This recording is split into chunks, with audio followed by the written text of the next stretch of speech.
guys, so in today's video I'm going to be making a video about how to have anal sex.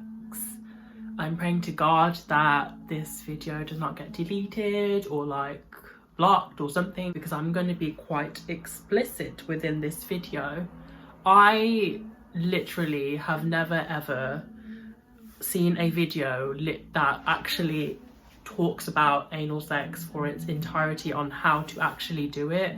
I had to learn for myself the hard way, and it definitely was a struggle, a hard, pun intended, experience as a trans girl coming into blossom.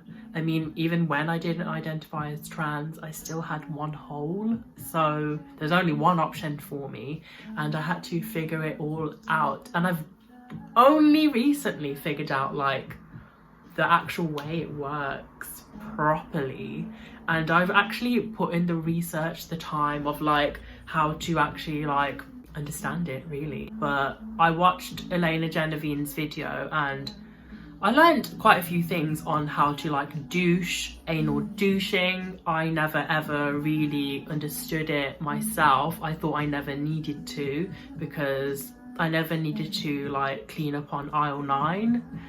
I never was messy. And I guess it's just a case-by-case scenario of especially of like your bowel movements, I guess, to get nitty and gritty. I guess it's just to do with your bowel movements as well. It can depend on what you eat and everything. Okay, so I'm going to start off by saying, going back onto eating, don't necessarily have sex on a full stomach, because it's not a pleasant experience for you as a person, because it just doesn't feel good. Like, you just feel bloated and crap and lethargic and just like a waste of space when you're bloated boots. Like, no honey, and it's not great, and you can risk like literally things coming out. You need to bear in mind the ass is the ass, and shit do come out. So yeah. And to do with douching, I would say make sure you douche if you get like things coming out, like a discharge of such things. Make sure you douche that out. Again, douching, I never knew what it was or exactly how to do it, and the instruments used typically aren't as soft and as great, but they are smaller than like a dildo, say, but they don't feel that great. They're literally like this plastic thing that tends to be like straight, and you shove it up, fill it with warm water, shove it up and squeeze this water out, and then you can like basically shit out the water or let it trickle down, and then have some like pressure for it to all come out and clean your insides out. And do this repeatedly until the water runs clear. However, in my experience, I'm not saying this is applicable to all, everybody's different, I've never douched in my life, really. I've only recently done it just to see what it would be like, not for sexual purposes. And I was like, oh, okay, I might do this if like, I'll try and do this because it's nice to be clean. But I've never really had any discharge or anything. My bowel movements are on lock, so I'm relatively clean down there. There's never been any weird, funky, whatever. I've never experienced that personally. And yeah, just make sure, step 1, to be clean. Don't eat crappy food that makes you basically get diarrhea or whatever, or upsets your stomach. Be smart in it. Again, spontaneous sex does happen, and we've only got this one option to go for.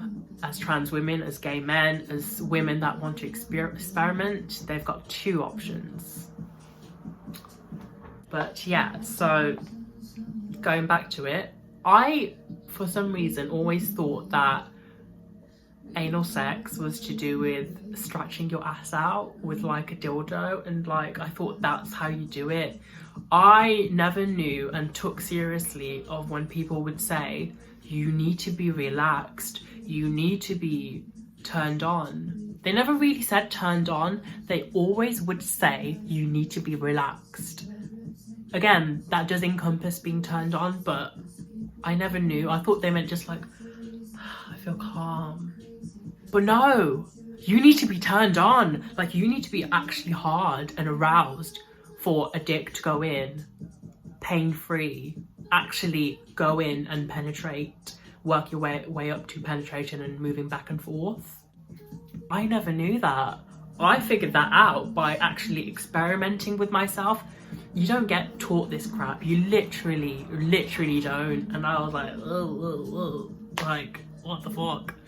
And I had to learn through some shitty ways. Like, yeah, I would always experience pain most of the time. I think this goes into confidence as well, feeling confident on top, especially as a trans girl, because not all trans girls disassociate or not want their genitalia. I know that I do not want it, so I don't feel particularly comfortable. I'm still turned on and aroused by everything, but I'm not necessarily hard. So there's a disconnect from me. So being confident in my body and my genitalia, that's a huge disconnect for me. So that's why I was struggling to have anal sex, because I wouldn't be hard and physically aroused. My mind would be aroused and everything, but my physicality would not be. Basically, in layman's terms, my dick was not hard. And that is the key to anal sex. I'm not sure with a woman's anatomy of like how they get turned on, but then I'm presuming it works and functions the same. Correct me if I'm wrong. So it should expand and the pain that you initially feel turns instantly into pleasure. So yeah, I would recommend being aroused, like literally to the max before you shove it in, and lube the fuck up. You need to lube that motherfucker up. Spit won't cut it, like literally spit will not cut it. You need to lube it up. Lube up the asshole, shove some lube up in there, and then maybe use a dildo to like get it in before the guy with the penis like puts it in. I don't know, have foreplay, have fun, get aroused by having the foreplay, and then let him penetrate you if you're into that. But yeah, I never knew that you had to literally be physically hard for it to actually go in. Like, duh, calmness, be calm, relaxed, whatever. But I never knew you had to actually be there physically. Mentally, I was always there. Again, 50-50 because of the body I have currently with said genitalia. So I wasn't always so confident, but working my way there. It's a work in progress. And yeah, douching, calmness, relaxedness, being physically hard, or in a vagina terms, aroused, wet, being all that, and then getting it inside you. That is the key to anal sex. Just make sure you watch what you eat. Don't eat like just before having sex. Eat like an hour beforehand. Just be mindful for your partner. And after it all, after having that, again, have protected sex. And that's a note to me as well. But have protected sex and make sure you clean up. Even if you haven't had any discharge, make sure you douche after, because you want to get rid of any of like the lube, grossness, and the condom latex. I don't know what it's really made out of. So clean your insides out and have a nice shower. But again, on hookup nights, after a night out, that's not practical for everyone. You're drunk as fuck, so yeah. But yeah, just make sure you watch what you eat, and when you eat, be mindful, clean yourself up, groom yourself. But that doesn't necessarily mean shave, because you do not exist for anybody else but you. I mean, like, make sure you smell nice, clean yourself, scrub a dub, and yeah, take care of yourself, whatever that means. Then have the fun, protected fun, lube it up, be aroused physically, mentally and physically, and then foreplay, work your way up to getting it in there, either with a dildo or with his hands, fingers, whatever, your hands, fingers, whatever, and then slowly ease it in, and you'll find the pain turns into pleasure. It's like a psychotic moment, you're like it's great. It is so good. And then after that, clean yourselves up and douche again for the final time, and Bob's your uncle, the key to anal sex. I hope you enjoyed this video. I wanted to make it for anyone else not knowing how to, because I myself never knew how to, or knew how simple it was, because there's nothing really out there telling me that you need to be actually hard. But yeah, I hope this helps any trans girl, any cisgender girl, any male figuring out how to have anal sex. Just remember that it's not taboo. It's okay to like whatever you like, unless it's actually like fucking pedophilia, then don't like that, or like raping or whatever, but that's just another story for another bloody time.